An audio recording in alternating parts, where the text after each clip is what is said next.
Bonjour madame, bonjour messieurs, bienvenue à cette édition de la télévision Renaissance en langue française que vous suivez également sur www.telerenaissance.info.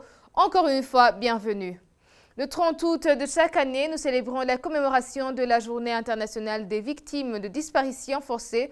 C'est dans ce but que la société civile Focodé, initiateur du projet Ndondeza, en collaboration avec Amnesty International, section Belgique, ont organisé une conférence publique en commémoration de cette journée. Le point avec Denis Ndaïkengurukiye. Ensemble contre les disparitions forcées au Burundi, mobilisons-nous. C'est le thème d'une conférence publique organisée par le Focodé en collaboration avec l'Amnesty International, section Belgique, à l'occasion de la Journée internationale des victimes des disparitions forcées. C'est après la crise politique du Burundi et après les manifestations contre le troisième mandat de Pierre Nkurunziza que les organisations de la société civile en exil ont lancé la campagne Ndondeza. En ce jour dédié à la Journée internationale des victimes des disparitions forcées, le président du Forum pour la conscience et le développement Focodé en sigle et initiateur du programme Ndondeza lance un appel de mobilisation à tous les Burundais, aux amis et partenaires du Burundi, de rester aux côtés du Burundi. C'est d'abord un message d'appel à la mobilisation. Pour nous, c'est une honte qu'en 2018, nous soyons dans un pays où les autorités, où les organes de l'État, où les structures de l'État se permettent d'arrêter des citoyens et qui n'expliquent pas où ils ont mis ces citoyens.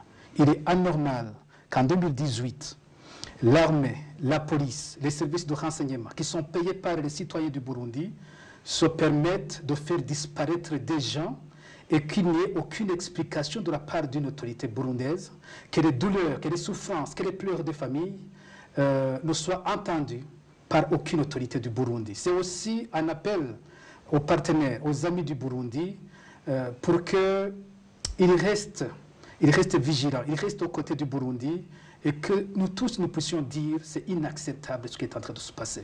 Après 3 ans de crise, la campagne Ndondeza a inventorié 80 cas de personnes arrêtées arbitrairement par les corps de l'État et disparues. Pacifique Ninazwe estime également que le nombre de personnes qui ont disparu sans laisser de traces depuis 2015 est largement supérieur.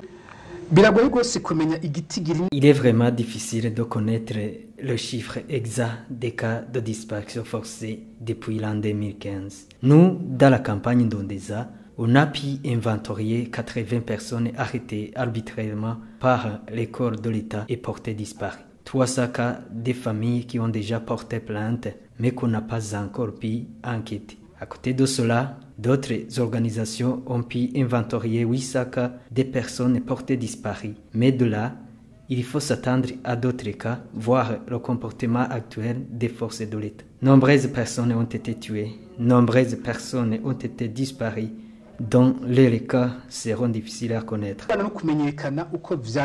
Nous vous rappelons que la Journée internationale des victimes des disparitions forcées est née en 1983 sous l'impulsion de la Fédération latino-américaine des associations des familles des détenus disparus et est célébrée le 30 août de chaque année. Encore page droits de l'homme. L'organisation des droits de l'homme Ligue Iteka se dit préoccupée par des intimidations du gouvernement tanzanien contre les réfugiés burundais. Pour Encher, Nicoya Guidze, son président, interpelle le HCR de faire le possible pour protéger ces réfugiés. Nicoya Guidze demande également à ces réfugiés regroupés dans les camps de Mutendeli, Nduta et Nyarugusu de rester sereins dans ces moments de persécution. Je vous propose de le suivre. Pour nous, ce n'est qu'encourager nos collègues réfugiés tanzaniens de rester sereins, de rester unis.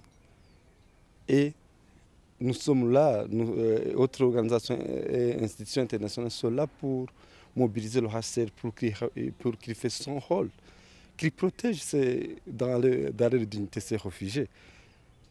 Et nous pensons que la question pourra trouver l'issue favorable à nos collègues réfugiés.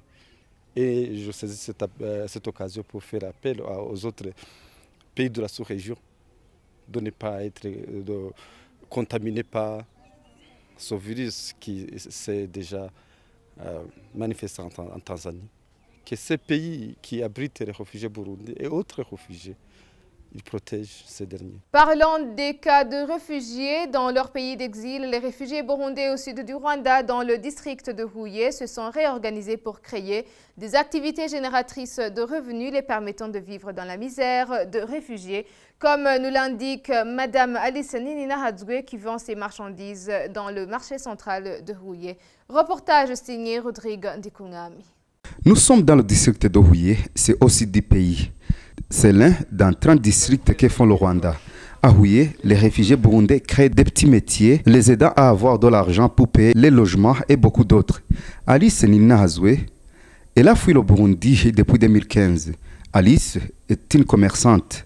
Elle vend pas mal de choses dans le marché central de Huye. L'idée de penser au commerce m'est venue après avoir vu que la vie est dure. Alors, j'ai commencé à deviner sur quelque chose qui peut me procurer de l'argent par jour. J'encourage toute personne, n'importe quelle somme soit-elle, on peut faire le commerce et nourrir les enfants. Ne restez pas à la maison. Par exemple, on peut vendre des tomates et recevoir un bénéfice de 1000 francs pour la famille. Donc, rester à la maison peut aussi créer des troubles psychologiques.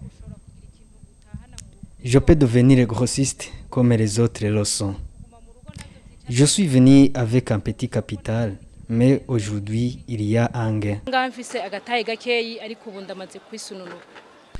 Ces activités que font les réfugiés burundais à Huye sont appréciées par beaucoup de gens, voire le peu de temps qu'ils vivent dans ce district de Huye. Anita est l'une des clients d'Alice. Elle nous parle l'accueil qu'elle reçoit. Je viens acheter mes aliments ici. D'abord, c'est mon client de tous les jours. Quand je viens, je suis bien accueilli, ce qui me donne une grande joie. Toutes choses en aliments s'y trouvent.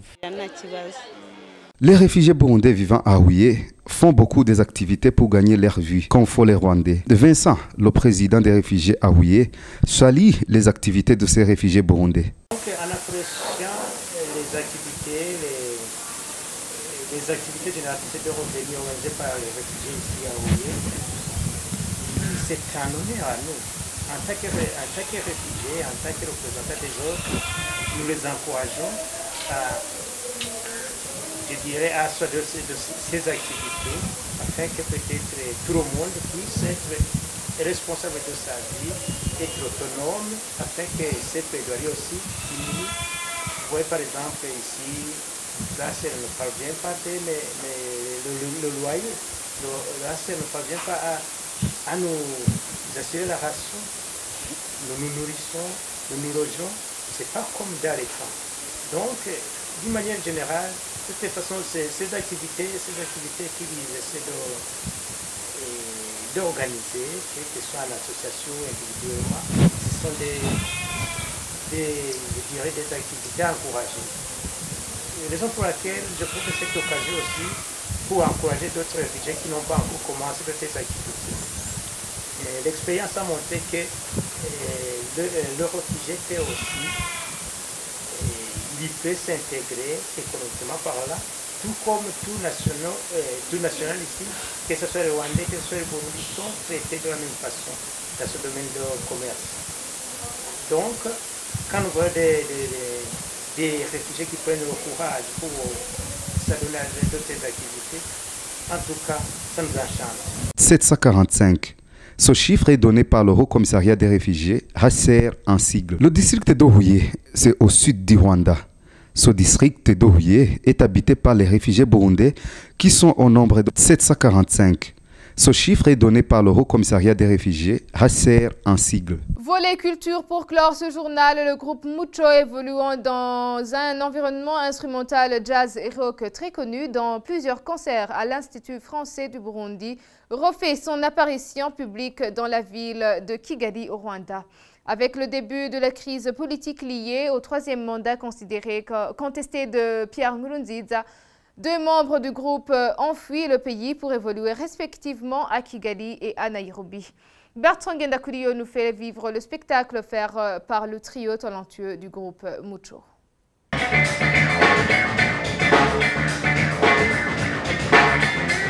Arnaud à la guitare solo, la guitare basse assurée par Yvan et Amadi à la batterie, un trio qui joue une musique un peu particulière, réapparaît en public pour la première fois 3 ans après le début de la crise politique au Burundi.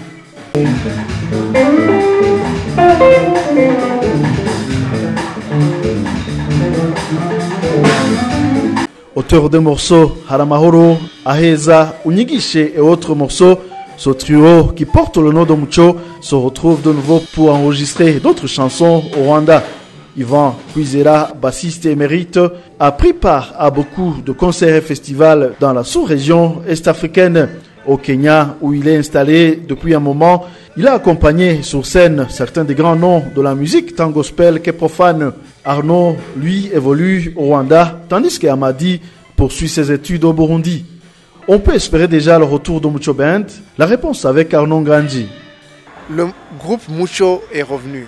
Il est revenu maintenant avec clairement plus d'énergie, des objectifs clairs, une équipe très forte parce qu'on travaille maintenant avec une production des partenaires allemands, anglais, rwandais, kenyans pour faire de ce projet un projet international et exportable.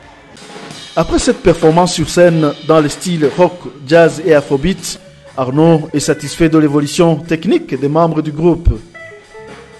Déjà, on a toujours cette même connexion, ce qui est très bien parce que j'ai joué avec beaucoup de musiciens ici ces dernières années au Rwanda, mais il n'y avait pas de musiciens avec qui on avait cette connexion. Et on a beaucoup évolué techniquement. C'est pour cela qu'on a décidé de réenregistrer l'album, parce qu'on n'a plus les mêmes techniques, on a appris beaucoup de choses. Et même un de nos anciens producteurs est venu au concert, il a dit « Je n'espérais pas vous voir à ce niveau, vous avez vraiment évolué à un point que c'est impressionnant. » Et c'est très bien. Pour rappel, le groupe Mucho a été formé en avril 2011 et a fait sa première apparition le 21 juin 2011 lors de la fête de la musique organisée à Bujumbura.